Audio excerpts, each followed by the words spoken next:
Jadi kan ini sebenarnya kasusnya Sambo, kalau kita melihat perspektif hukumnya, ini kasus pidana biasa yang menjadi dia luar biasa karena aparat penegak hukum. Yang mana aparat penegak hukum yang harusnya mempunyai tugas melindungi, mengayomi, atau melayani masyarakat, justru yang terjadi sebaliknya. Ada sarana hukum yang bisa dilakukan, kenapa dia melakukan tindakan di luar dari ketentuan aturan perundang-undangan. Kalau yang faktanya ada kasus yang disangkakan bahwa telah terjadi pelecehan seksual, betul, ya, ambil langkah iya. hukum, Iya, betul. karena kau aparat penegak hukum. Kalau dia polisi kan, ya, langkah hukumnya adalah proses di etik, proses di polisi militer, Iya. melihat ke sana.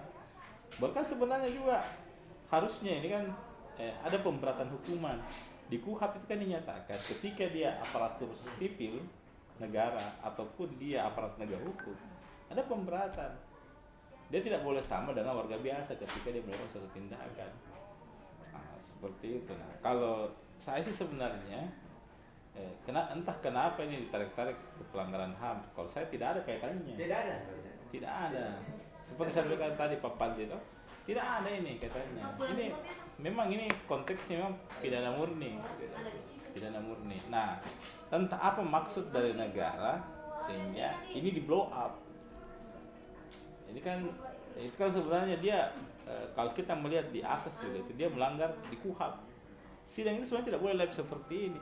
Sidang terbuka untuk umum artinya bahwa sidang itu dihadiri di ruang persidangan, disaksikan langsung, terbuka di sana, bukan untuk disebarluaskan.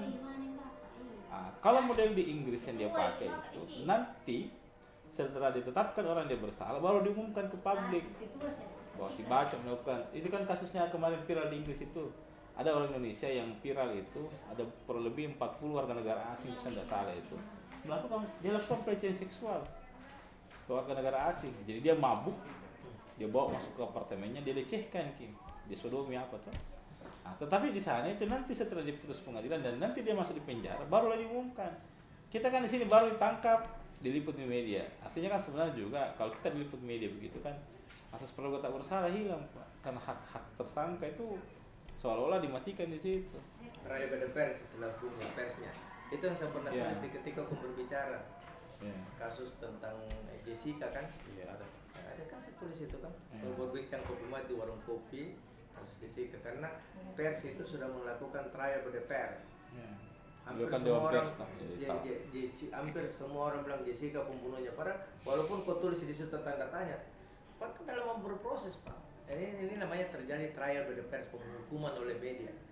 Nah, kenapa juga media seperti itu? Karena media juga salah satu fungsinya right to know, hak untuk tahu, sehingga dia juga banyak harus bisa meliput sesuatu. Karena ini seksi seperti tadi. Sambo ini kan seksi Pak, seksi. Jadi apa aktualitanya media ini masuk ke situ ya orang mau tahu itu. Orang mau tahu diliputlah sekian oleh media, terutama media penyiaran ya. Kalau media cetak kan media penyiaran kan televisi apa segala macam. Karena salah satu fungsi media juga right to know, hak untuk tahu. Kita mau tahu transparansi, betulkah Sambo dan seterusnya toh. Nah, tapi sekali lagi harus tidak boleh trial by the pers. Nah, media tidak boleh beropini dalam mencari berita itu. Media tidak boleh beropini. Dia hanya mengungkapkan fakta. Tidak boleh beropini. Ya kan banyak media sekarang kan susah membedakan itu antara berita dan antara opini dengan fakta kan. Tapi ketika kau wartawan yang meliput satu berita, kau harus berdasarkan fakta karena prinsip pertama jurnalisme itu adalah kebenaran fakta, bukan kebenaran berdasarkan filosofi, tapi kebenaran fakta. Itulah yang biasa dirumuskan dengan 5W tambah 1H.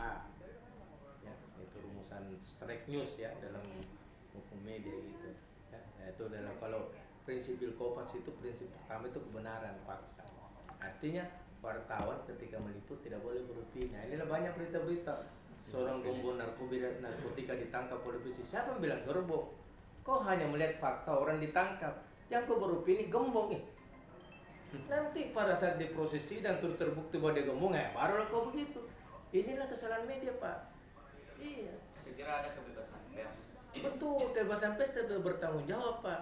Tidak boleh kebablasan, ini melanggar namanya etika pers. Kau harus mampu membedakan yang mana fakta, yang mana opini. media harus fakta bukan opini. Seperti itu berita seorang gembong narkoba ditangkap, itu opinimu. Yang kau hari lihat fakta seorang ditangkap misalnya, ya ditangkap diduga mungkin dari narkotika, yang kau bahasa gembong kamu itu kan sudah opini pak. Ya. Nantilah proses persidangan yang membuktikan oh ternyata dia begini, dia bandar apa segala, oke, barulah baik. Kalau faktanya kau sampaikan seorang yang diduga membawa narkoba ditangkap, jangan bilang seorang gembong narkotika ditangkap, itu sudah beropini bos, beritamu sudah beropini, itulah melanggar etika, itu namanya pers bertanggung jawab dan tidak bertanggung jawab, bebas dari bertanggung jawab berdasarkan prinsip etika. Karena pers ada juga kode etiknya pak, ada 12 kode etiknya itu tadi kode etiknya tidak boleh terhadap pada pers, penghukuman oleh media. Ya, kan ini yang sosial berdayakan biasa teman-teman jurnalis. Ya betul. Iya. Perlu dipahami juga karena pemberlakuan asas praduga tak bersalah, presumption of innocence, kan sebenarnya kita juga tidak boleh membangun opini di publik bahwa dia sudah melakukan atau sudah menjadi pelaku tindak pidana. Karena kenapa? Efeknya sebenarnya pelaku ketika misalnya pada saat diputuskan dia tidak bersalah, dia bisa menuntut balik. Itulah namanya karakter assassination pak, pembunuhan karakter oleh media. Jadi media kalau seseorang dibunuh karakternya, sama kasus korupsi lah. Sama kalau kita sebagai orang kita anti koruptif, tapi dalam hal mereka hati-hati ke bos, ya hati-hati. Ya, sama lah waktunya Nurdin Abdullah kan, saya waktu menulis pertama itu kasus Nurdin Abdullah kan, saya bilang hati-hati tidak boleh. Begitu dia tertangkap saya langsung menulis kembali.